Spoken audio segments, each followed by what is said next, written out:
Si vous voulez profiter au maximum de votre vélo de gravel, assurez-vous de vérifier ces 5 différences de bike fit comparées à un vélo de route. Numéro 1, la hauteur de la selle, ensuite l'inclinaison de la selle, le recul de selle, le cockpit drop et la longueur de la potence. C'est parti!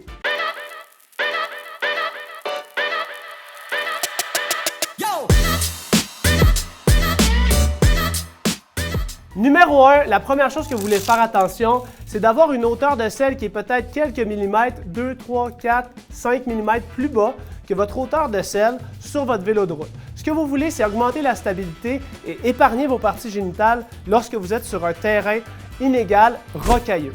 La deuxième différence que vous voulez considérer, c'est l'inclinaison de la selle.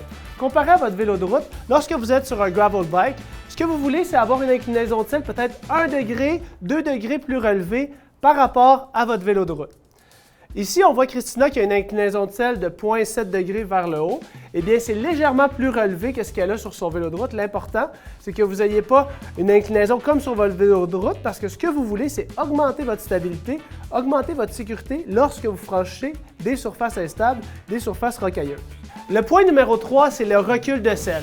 Le recul de selle, c'est toujours fait en fonction du recul par rapport au boîtier de pédalier, donc le centre du boîtier de pédalier. Ce que vous voulez sur un gravel bike, c'est que comparé à votre vélo de route, en général, la selle va être légèrement plus reculée pour vous offrir plus de stabilité, mais surtout pour éviter que vous passiez par-dessus le vélo si jamais vous faites une manœuvre d'urgence, que vous freinez et que vous êtes sur une surface instable. Donc, assurez-vous de vérifier le recul de selle. La quatrième différence de votre bike fit de vélo de gravel comparé à votre vélo de route, c'est le cockpit drop. Donc, la différence de hauteur entre votre selle et votre guidon.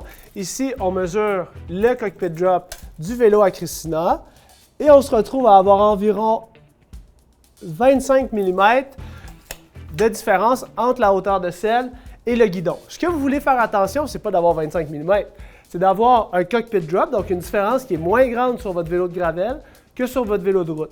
Encore là pour augmenter votre stabilité, votre sécurité et améliorer votre pilotage sur des terrains instables, sur des descentes, sur des surfaces rocailleuses. Avant d'aller plus loin, un petit point bonus, c'est le positionnement de vos cocottes. Donc le positionnement de vos leviers frein-vitesse. On s'assure d'avoir une légère angulation vers le haut. Ce faisant, ça va vous donner un appui. Si vous êtes en train de descendre une côte, vous allez avoir une certaine résistance, donc ça va vous permettre d'être plus confortable et d'aller manier votre vélo lorsque vous êtes sur un terrain rocailleux. Le cinquième et dernier point, lorsqu'on considère les différences de bike fit entre un vélo de gravel et un vélo de route, c'est la longueur de la potence. En général, ce qu'on veut sur un vélo de gravel, c'est d'être légèrement plus court sur le vélo de gravel afin de permettre d'avoir un pilotage confortable.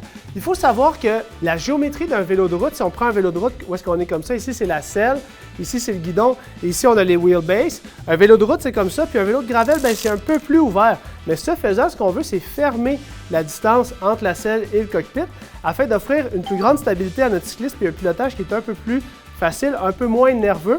Donc en augmentant le wheelbase puis en rapprochant la selle du guidon, on vient vraiment donner aux cyclistes tous les éléments nécessaires pour avoir un pilotage de gravel bike qui est confortable. Merci d'être resté avec nous jusqu'à la fin. Si les éléments d'information qu'on vous a donnés aujourd'hui vous ont aidé à être plus confortable sur votre vélo de gravel, s'il vous plaît, abonnez-vous à la chaîne YouTube, ça nous aide à produire plus de contenu comme celui-ci pour aider les cyclistes passionnés comme vous. N'hésitez pas non plus à activer les notifications, on se revoit dans la prochaine vidéo. Ciao!